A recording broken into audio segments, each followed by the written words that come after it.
বাড়ি ভাড়া নিয়ে দীর্ঘদিনের বিশৃঙ্খলা এড়াতে এবার নতুন উদ্যোগ নিচ্ছেন ঢাকা উত্তর সিটি কর্পোরেশন ডিএনসিসি। নতুন নীতিমালার আলোকে কোন এলাকার বাড়ি ভাড়া কত হবে তা নির্ধারণ করে দেবে কর্পোরেশন।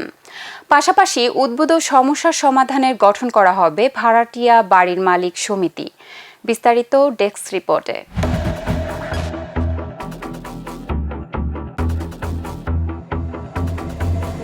ঢাকা উত্তর সিটি কর্পোরেশন বিভিন্ন এলাকায় কত বাড়ি ভাড়া নেওয়া যাবে তা নির্ধারণ করে দেওয়ার উদ্যোগ নিয়েছে প্রশাসক মোহাম্মদ এজাজ আহমেদ।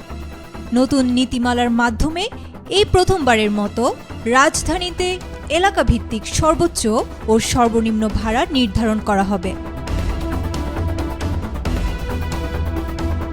বৃহস্পতিবার ডিএনসিসির নগর ভবনে ভাড়াটিয়াদের ন্যায্যতা এবং অধিকার নিয়ে এক গোল টেবিল বৈঠকে এই সিদ্ধান্ত নেওয়া হয়।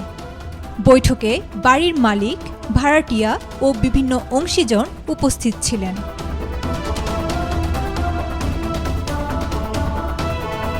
কোন এলাকায় সর্বোচ্চ কত ভাড়া হতে পারে, সর্বনিম্ন কত হতে পারে তার একটি নীতিগত গাইডলাইন দেওয়ার কথা জানান ডিএনসিসির প্রশাসক মোহাম্মদ এজাজ।